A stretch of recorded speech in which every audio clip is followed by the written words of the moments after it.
नमस्कार साथियों, आपका स्वागत है हमारे चैनल जमीनी सच पर। अगर आपने अभी तक हमारे चैनल जमीनी सच को सब्सक्राइब नहीं किया है तो पेंशन से जुड़ी हर ताजा और सटीक जानकारी पाने के लिए इस चैनल को अभी सब्सक्राइब कर लें। पेंशन भोगियों के लिए इस समय की बहुत बड़ी और अहम जानकारी सामने आई है। ईपीएस 95 पेंशन में बढ़ोतरी को लेकर हलचल तेज हो चुकी है। क्या न्यूनतम पेंशन 1000 रुपए से बढ़कर सीधे 7500 रुपए होने जा रही है? संसद में सरकार ने इस मुद्दे पर अपनी स्थिति पूरी तरह स्पष्ट कर दी है। ईपीएस 95 के अंतर्गत न्यूनतम पेंशन को 1000 रुपए से बढ़ाकर 7500 रुपए करने की मांग किस प्रकार जोर पकड़ रही है? सरकार ने फंड की स्थिरता को लेकर क्या तर्क दिया है? और देश के 85 लाख से अधिक पेंशन धारकों में से 1.5 लाख लाभार्थियों ने उच्च पेंशन का विकल्प किस प्रकार चुना है? इस पूरे विषय को आज हम विस्तार से समझेंगे। इसके साथ ही पुरानी पेंशन बहाली को लेकर भी एक बड़ा घटनाक्रम सामने आया है, जहां एनपीएस भारत छोड़ो आंदोलन का बिगुल बजा दिया गया है। एनएएमओपीएस के बैनर तले कर्मचारियों ने नेशनल पेंशन सिस्टम के विरोध में आवाज बुलंद की है और पुरानी पेंशन योजना लागू करने की मांग रखी है। आप सभी से अनुरोध है कि इस वीडियो को पूरा भारत कर दिया है, देखें, इसे पसंद करें और अन्य पेंशन भोगियों के साथ साझा भी करें। ईपीएस 95 के तहत मिलने वाली न्यूनतम पेंशन में वृद्धि की मांग काफी समय से चल रही है। राष्ट्रीय संघर्ष समिति ने इस मांग को लेकर प्रदर्शन भी किया है, जहां मांग रखी गई कि पेंशन को 1000 रुपए प्रतिमाह से बढ़ाकर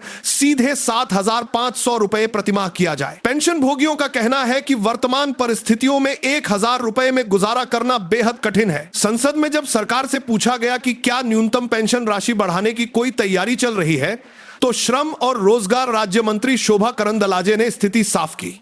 उन्होंने बताया कि कर्मचारी पेंशन फंड की व्यवस्था किस तरह काम करती है, जिसमें नियोक्ता का अंशदान कर्मचारी के वेतन का 8.33% होता है और केंद्र सरकार 15,000 रुपए प्रतिमाह की सीमा तक 1.16% का अतिरिक्त योगदान देती है। सरकार का कहना है कि वर्तमान में दी जा रही 1000 रुपए की न्यूनतम पेंशन इसी तय बजट और नियमों के आधार पर संचालित हो रही है। श्रम मंत्रालय के अनुसार सरकार फंड की स्थिरता और भविष्य की देनदारियों को ध्यान में रखकर ही आगे बढ़ती है, इसलिए फिलहाल न्यूनतम पेंशन को 7500 रुपए करने का कोई फैसला नहीं लिया गया है। संसद में प्रस्तुत आंकड़ों के अनुसार देश भर में ईपीएस 95 योजना के लाभार्थियों की संख्या 85,84,604 दर्ज की गई है। इस मद में अब तक 15,819.26 करोड़ रुपए की राशि वितरित की जा चुकी है। उच्च पेंशन के मामले में सर्वोच्च न्यायालय के ऐतिहासिक आदेश और ईपीएफओ के दिशा निर्देशों के बाद बेसिक वेतन के आधार पर अधिक पेंशन पाने का विकल्प खुला था।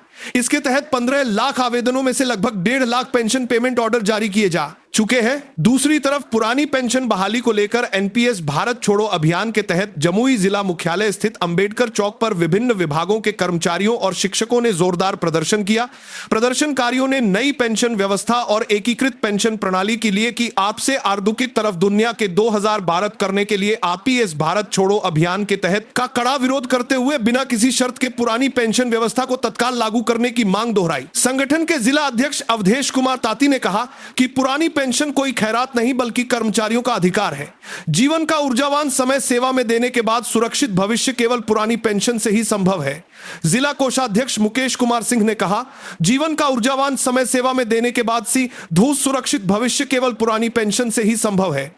जिला कोषाध्यक्ष मुकेश कुमार सिंह ने कहा, जीवन का ऊर्जावान समय सेवा में देने के बाद जीवन का ऊर्जावान समय सेवा में देने के बाद धारा से ऊर्जावान समय सेवा में देने के बाद कि बाजार आधारित व्यवस्था को समाप्त किया जाना चाहिए और मांग पूरी होने तक आंदोलन जारी रहेगा। इस अवसर पर मनोज कुमार, शिवराज सिंह, कृष्ण कुमार, रविकेश कुमार, कमल किशोर, राजीव कुमार, रियाज अकरम, मोहम्मद शमीम, चंद्रशेखर शाह, चंद्र प्रकाश शर्मा, गोविंद सिंह, बहादुर कुमार, दिनेश कुमार, नरेश कुमार, वासुदेव शाह, विनोद कुमार, नितेश आजाद और योगेंद्र प्रसाद सहित सैकड़ों कर्मी उपस्थित रहे।